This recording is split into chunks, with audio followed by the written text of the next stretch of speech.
maknanya kita nak kaitkan dengan tajuk kita malam ini, sambungan daripada ujian tadi, pertalian apabila seseorang itu Allah ujinya, dan memang ujian ni ada makanan. Kata Imam Ibn Atta'ala Askani rahimahullah ta'ala dalam bab ujian hubungan ni, dipanggil cahaya Allah, nurullah.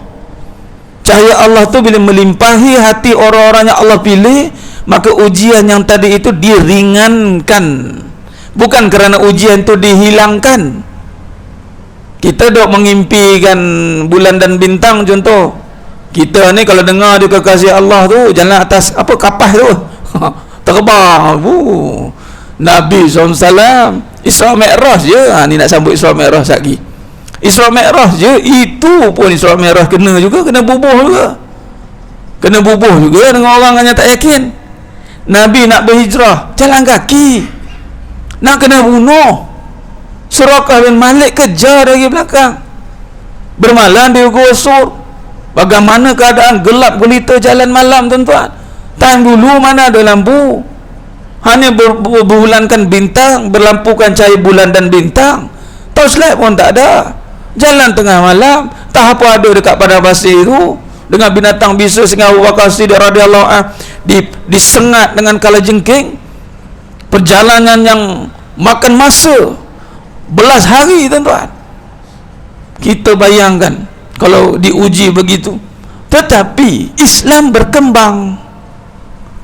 Jangan lihat ujian itu, tapi lihat berkembang tidak.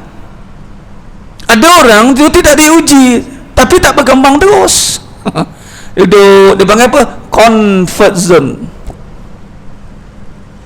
Dan kita memang akan diuji bertali aru, bertubi-tubi sehingga kan hati kita tidak terkesan dengan ujian itu. Segera Allah takdirkan berlaku, kita mampu teruskan, move on. Macam Ustaz Abdul Somad contoh, A'ajim contoh, pukulan pertama dan dia malah menampak hikmah. Apa dia kata? Apa A'ajim kata? Dia kata sewaktu dia berada di puncak, tu Darut Tauhid, dia ada tempat pesantren Darut Tauhid. Dia kata apa? Jadi Darut Duit kata dia. Bukan Darut Tauhid, Darut Duit. Orang infak sana, infak sini, panggil sana, panggil sini, televisyen tanah, televisyen sini. Rupa-rupanya itulah musibah yang besar. Dia jumpa guru dia kata apa? Di saat kamu berada di puncak, itulah musibahnya. Nampak hikmah, nampak? Dan dia bersyukur kerana hentaman itu berlaku. Dan saya melihat memang rumah tangga besar. Sebab tu Nabi SAW Allah berikan pasangan yang menyokong. Itulah Sayyidatina Khadijah radhiyallahu anha. Dan walaupun dari peringkat mula sokong, tetapi Allah ambil di saat kemuncak, di saat dipanggil apa? Maksimum punya orang nak bunuh Nabi.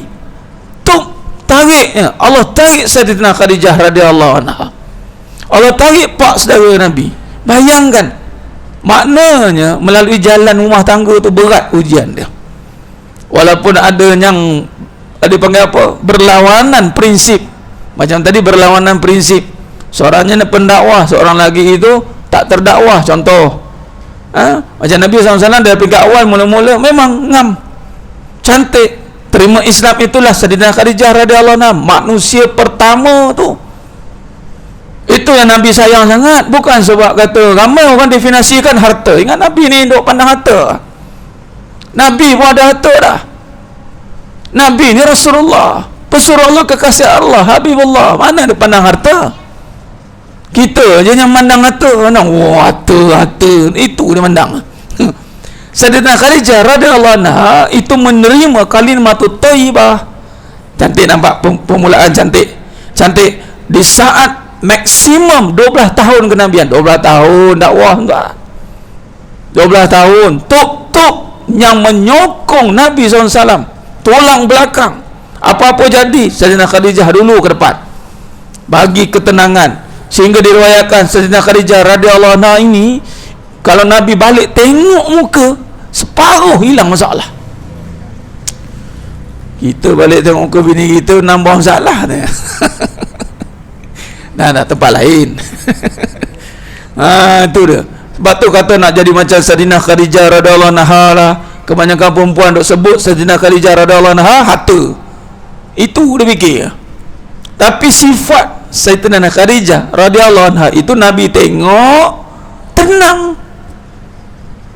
tiba-tiba Allah tarik, tiada lagi sleeping partner, tiada lagi seorang yang motivate Nabi, tiada lagi yang menenangkan Nabi. Saat Nabi dapat wahyu yang pertama, zambiluni zambiluni, Sayyidatina Khadijah radhiyallahu anha lah yang kata sabar, tak apa, pergi duk buat ulah dia gua Iraq. Sayyidatina Khadijah radhiyallahu anha lah naik turun dua kali naik, tak ada pernah question, objection sikit pun tak ada. Tapi di saat ujung Allah tarik, Nabi tak bagi tahu ujian keluarga, Allah tarik. Tapi di saat itu adakah Nabi rebah, Nabi kalah, menguncup perjuangan Nabi? Tidak. Sebab tu di sini kalau kita lihat bagaimana kata kalam hikmah daripada Ibnu Athaillah As-Skandari rahimahullah taala mengatakan bahawa man zanna fika la lutfihi an qadarihi fazalika liqusuri nazari. Yang bermaksud barang siapa yang menyangka lemah lembutnya Allah itu hilang dari qadar, maka itu adalah kerana pendeknya penglihatan akal dan hatinya. Apa maknanya? Maknanya begini, barang siapa yang menyangkakan ketika Allah tentukan sesuatu perkara yang berlaku pada kita itu, terutamanya Allah qadarkan dengan perkara yang buruk.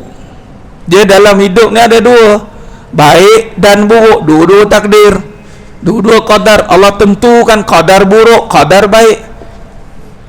Yang kita nampak yang baik itu baik, yang buruk dia mula fikir buruk.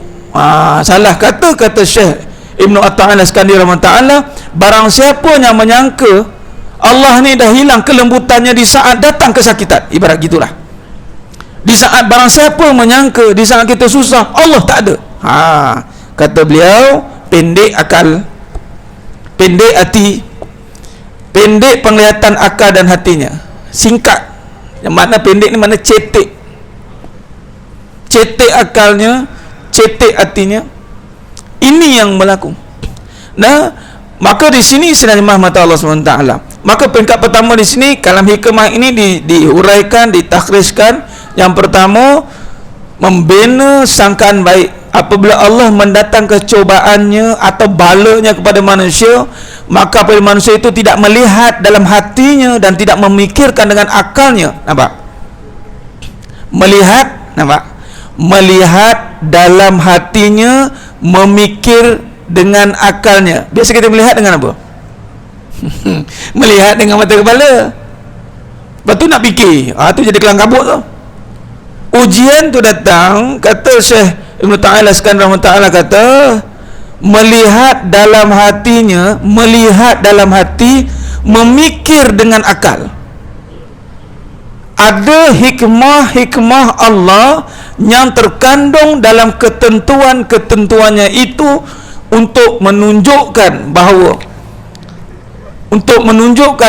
adanya sesuatu perkara yang diberikan untuk kita berfikirkan dalam konsep keimanan.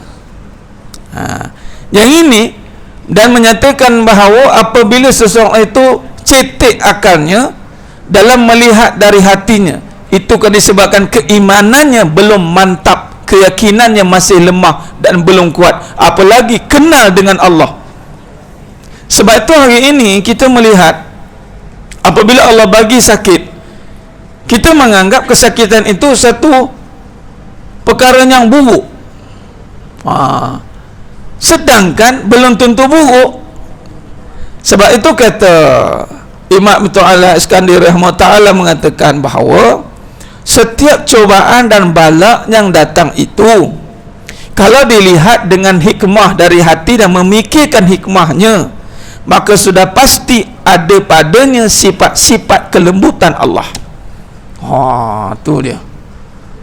Makna kata, contoh kita ambil sekarang ni lah penyakit yang sedang menular sekarang ni, corona virus.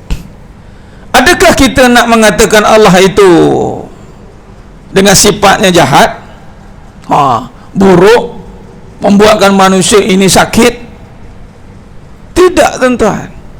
Sesungguhnya datang di sesuatu perkara itu, walaupun sekiranya dia melihat dari sudut yang cetek, ragu imannya, maka itu menjadi balak baginya, beban bagi dia. Tapi bagi orang beriman, ini hikmah. Apa dia hikmahnya? Memantapkan lagi keyakinan kita kepada Allah Subhanahu wa taala. Yang mana selama hari ini mungkin kita berbelah bagi untuk percaya Allah tu Maha Penyembuh. Sebab dok kita nampak ubat. Tiba-tiba Allah datangkan penyakit yang tanpa ubat, pening kepala den. Tak jumpa lagi. 7 kali lebih halus daripada virus yang ada. Pakai mikroskop tu nampak. Bagi orang beriman, itu takutnya bukan pada penyakit, takutnya kepada yang datangkan penyakit, yakni Allah. Hati-hati.